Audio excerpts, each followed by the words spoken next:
L'idée était ici de se rassembler entre public et entre proches de Solveig pour parler d'elle.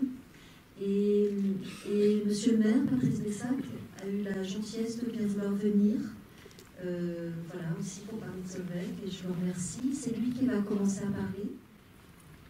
Bonsoir à toutes et à tous. Merci d'être là, partager ce moment ensemble. Solveig était une cinéaste locale globale. Une mère islandaise, un père américain, né à Berlin, de père roumain. Ses parents l'avaient élevée en lui disant qu'elle était une citoyenne du monde.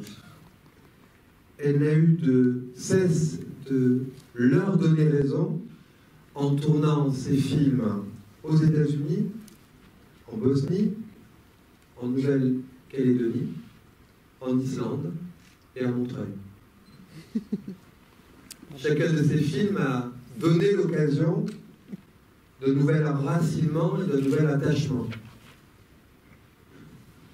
Chacun de ces films lui a permis de transmettre la parole sincère et fidèle de celles et ceux qu'elle a filmés pour ses documentaires et d'ancrer l'histoire de ces personnages dans un contexte nourri par le réel.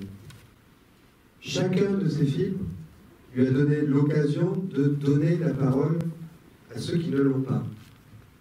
Qu'il s'agisse de Sandrine, la protagoniste de son premier documentaire, La Tire, tourné à Fleury-Mérogis,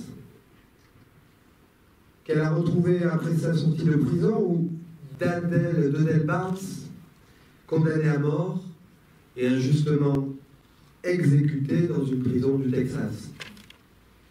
Son engagement était bien plus qu'une posture, elle était une artiste mettant son art au service des autres, elle était une voix pour celles et ceux qui n'en ont pas.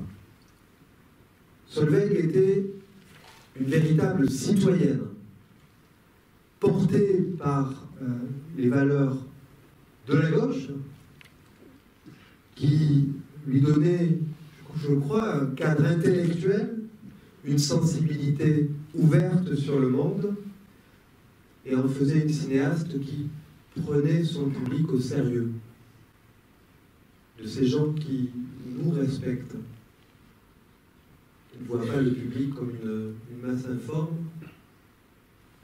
et qui voient autant de miracles.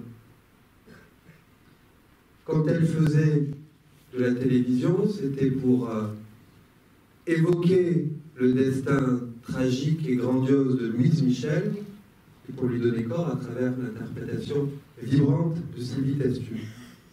Je ne reviendrai pas sur ces fictions qui lui ont permis de partager les épreuves qu'elle a traversées pour mieux les exorciser. À travers le visage et le corps de Karine Viard, elle a permis à des milliers de femmes de se sentir moins seules face à la maladie, à l'incompréhension, au sentiment d'injustice.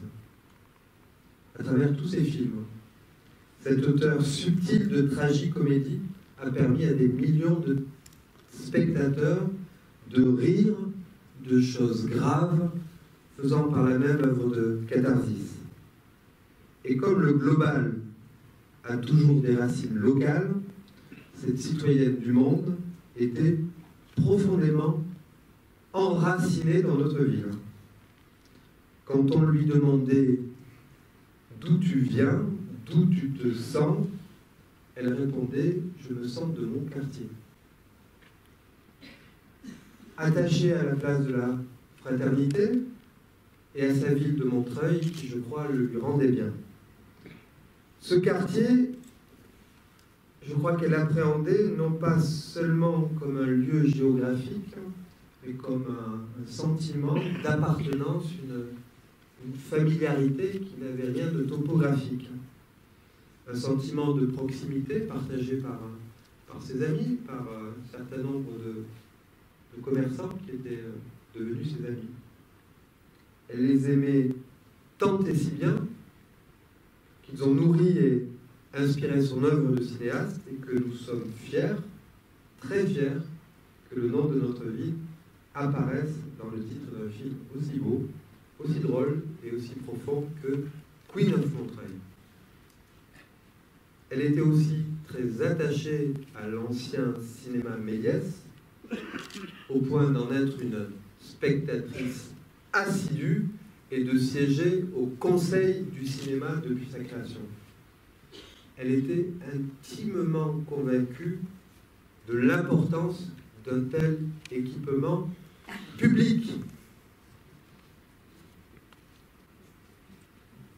Personne ne s'en aperçoit, mais je viens de dire un mot terrible. Public. Je vous assure, hein. C'est un cinéma public.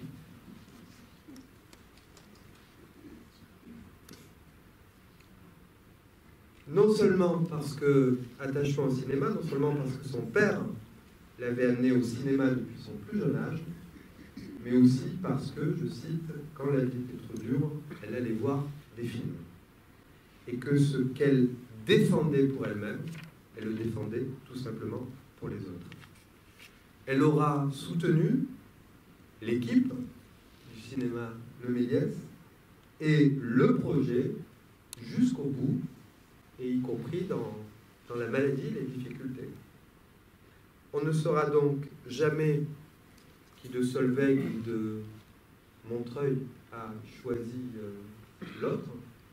On sait juste à présent qu'ils sont, par la magie du cinéma et de la vie, enlacés pour très longtemps. C'est un grand bonheur.